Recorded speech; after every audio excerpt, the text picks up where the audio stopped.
mengalami pelecehan seksual. Kasus dugaan pelecehan seksual. Aksi pelecehan seksual mencabuli 3 bersaudara. Pelecehan seksual terhadap pelajar. Pelecehan seksual terhadap 2 orang wanita. Kasus pelecehan seksual terjadi di KRL. Pencabulan terhadap 2 bocah. Pencabulan terhadap seorang jemaat. Pelecehan seksual oleh seorang perawat. Dan pelecehan seksual oleh guru. Pelecehan di transportasi umum.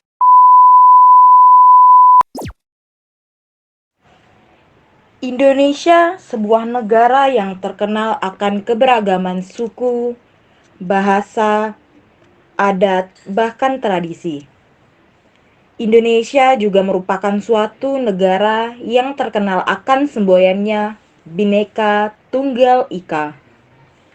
Yakni, melalui semboyan itulah negara ini dikenal oleh mancanegara sebagai salah satu negara yang akan kultural yang baik. Namun, tidak menutup kemungkinan Indonesia memiliki sejuta kasus. Sebagai acuan pertama yakni kasus pelecehan seksual, di mana korbannya ialah wanita. Wanita Indonesia juga merupakan aset negara yang juga dikenal baik akan citranya. Namun, justru wanitalah yang sering mendapat perlakuan tidak terpuji. Dengan kata lainnya ialah pelecehan. Banyak sekali bentuk-bentuk pelecehan yang sering dialami oleh wanita Indonesia, seperti rayuan dan godaan yang tidak pantas, sentuhan fisik secara paksa, pelecehan gender, ancaman atau pemaksaan seksual, dan penyuapan seksual. Lalu, pertanyaannya, apakah upaya penanganan dari pemerintah mengenai kasus ini sudah terrealisasi? Jawabannya ialah belum secara menyeluruh. Kasus-kasus kekerasan seksual akibat perdagangan manusia maupun kekerasan domestik masih menjadi momok di Amerika. Kejaksaan Agung Amerika meminta dana khusus sekitar 15 triliun rupiah untuk menangani kasus ini lebih serius, termasuk rehabilitas para korban.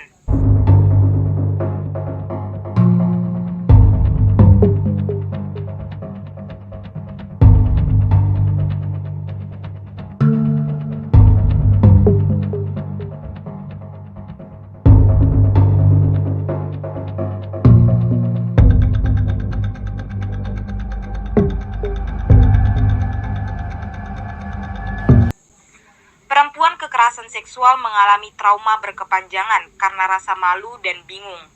Namun, semakin lama semakin banyak korban yang buka suara, dari Washington hingga Asia dan Eropa. Kasus kekerasan seksual oleh produser Hollywood terkenal Harvey Weinstein, juga pelatih nasional senam Amerika Larry Nassar. Menurut aktivis, perempuan tidak mengetahui penanganan kasus kekerasan seksual. For not recognizing the abuse, and that's something I'm struggling with today. I remember at the time feeling like, oh, is what happened to me a crime or not? And I think that's a very common reaction for a lot of survivors, you know, because violence against women is so normalized. Korban lain terjerumus ke dunia prostitusi maupun pornografi, terkadang karena dijebak oleh anggota geng.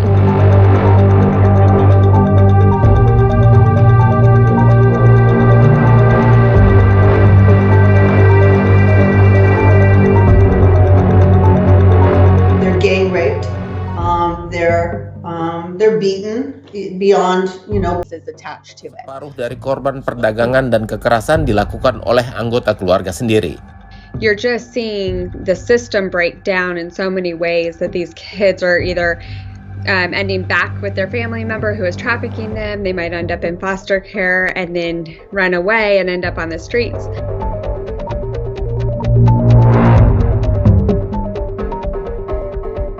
Terlepas apakah korban perdagangan manusia atau kekerasan rumah tangga, para korban selamat harus mendapatkan bantuan yang memadai menurut pegiat sosial yang menangani korban perempuan muslim dan lainnya. Oftentimes these women have been held captive almost, have no savings, have no really employable job skills.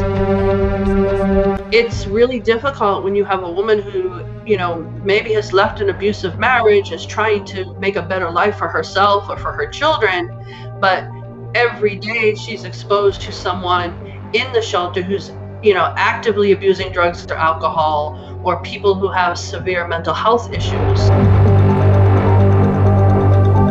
Yang diperlukan para korban adalah rumah tinggal layak, pendidikan, dan dukungan moral. Untuk itu, bantuan dana dari pemerintah sangat diperlukan.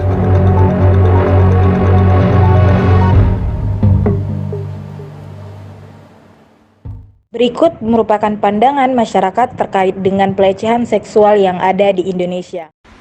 Pelecehan yang terjadi di negara Indonesia saat ini sangat mengkhawatirkan karena banyak sekali terjadi kasus pelecehan yang tidak hanya terjadi pada perempuan tetapi juga terjadi pada laki-laki. Terlebih lagi, hukum dalam melindungi korban saat ini masih belum kuat. Jika dilihat, pemerintah itu sudah melakukan berbagai macam upaya dalam menangani kasus pelecehan seksual ini. Namun hanya saja upaya-upaya tersebut tidak terrealisasikan dengan baik. Maraknya pelecehan seksual ini sejalan dengan pelaku yang tidak mendapatkan efek jera, dikarenakan para korban yang tidak melaporkan kasus-kasus tersebut ke badan hukum. Upaya-upaya yang dilakukan oleh pemerintah untuk mencegah terjadinya pelecehan di Indonesia akan dapat lebih maksimal jika masyarakat ikut turut membantu merealisasikan upaya tersebut. Oleh karena itu, kita sebagai wanita harus menjaga diri kita dengan baik dari segala macam hal-hal yang tidak diinginkan. Lalu, hindari tempat-tempat yang sepi yang bisa dijadikan kesempatan oleh para pelaku dalam melancarkan aksinya. Serta masyarakat harus lebih memandang lagi kasus-kasus pelecehan seksual yang terjadi di Indonesia, serta memberikan dukungan kepada para korban-korban pelecehan seksual.